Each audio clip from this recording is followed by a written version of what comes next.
Hey, hello everyone. আজি পুনৰ এটা নতুন ৰেচিপি লৈ মই আপোনালোকৰ মাজলৈ আহিছোঁ।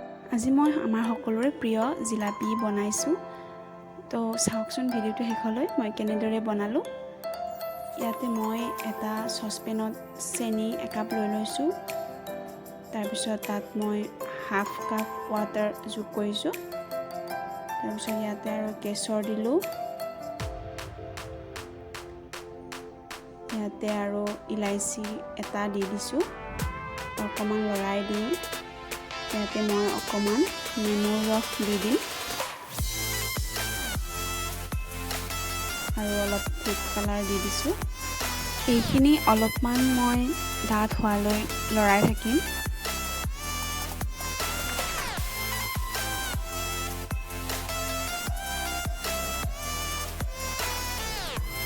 এইখিনি ডাঠ হৈ গ'ল। এতিয়া মই এইখিনি এছাইড কৰি থৈ দিম। এতিয়া মই জিলাপিৰ মিশ্ৰণখিনি বনাবৰ বাবে একাপ ময়দা লৈ লৈছোঁ। তাত 1 চামুচ ঘি দিছোঁ আৰু ঘি দি মই ভালদৰে মিক্স কৰি লৈছোঁ।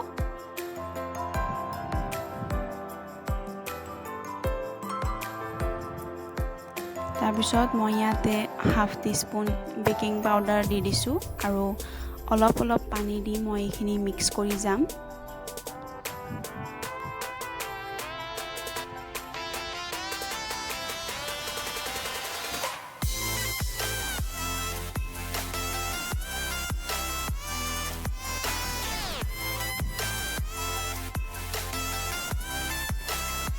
মিশ্ৰণটো বেছি পনীয়া কৰিব নালাগে। এটা নিয়মৰ হ'লে ভাল হয় জিলাপি কেইখন। মোৰ মিশ্ৰণটো ৰেডি হৈ গৈছে।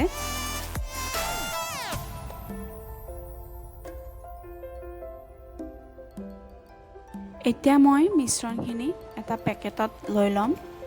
আপোনালোকে যিকোনো কাপোৰ, পাতল কাপোৰ ব্যৱহাৰ কৰিব পাৰে বা এনেকুৱা পেকেটত ভৰাইও জিলাপিখিনি বনাব পাৰে।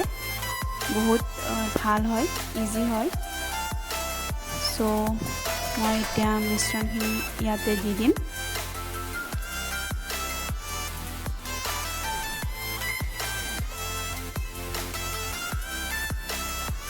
আনফালে এখন কেৰাহীত মই ৰিফাইন তেল দি দিছোঁ আৰু তেলখিনি অলপ গৰম হ'বলৈ দিম। আৰু এয়া মই গৰম হোৱাৰ পিছত জিলাপিকেইখন বনাবলৈ সাজু হৈছোঁ। এয়া দেখিছে জিলাপি কেইখন মই দি দিছোঁ এনেকৈ।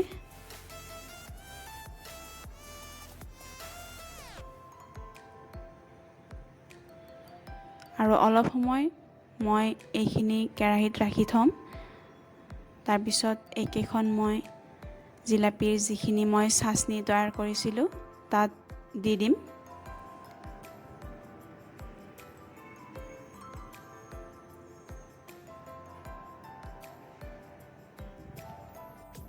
এইকেইখন মোৰ ভজা হৈ গ'ল। এতিয়া মই চাটনি দি দিছোঁ।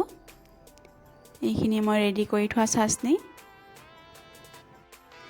এতিয়া মই চাটনিৰ পৰা উঠাই আপোনালোকক দেখাইছোঁ। চাওকচোন ইমান ধুনীয়া হৈছে। প্ৰথমবাৰ চেষ্টা কৰিছিলোঁ জিলাপি বনাবলৈ আৰু সফল হ'লোঁ বুলি ভাবিছোঁ। আপোনালোকেও এনেদৰে ট্ৰাই কৰিবচোন ঘৰত। অতি সহজ ৰেচিপি হয় আৰু খাবলৈও বহুত টেষ্টি হৈছে। জিলাপি কেইখন দেখাত অলপমান সৰু হৈছে চাগে। মোৰ বাবে ঠিকেই আছে বাৰু প্ৰথম হিচাপে। আপোনালোকেও এনেদৰে ট্ৰাই কৰিব। ভিডিওটো শেষলৈ চোৱাৰ বাবে ধন্যবাদ আৰু আপোনালোকে এনেদৰে মোক মৰম দিব বুলি আশা কৰিলোঁ।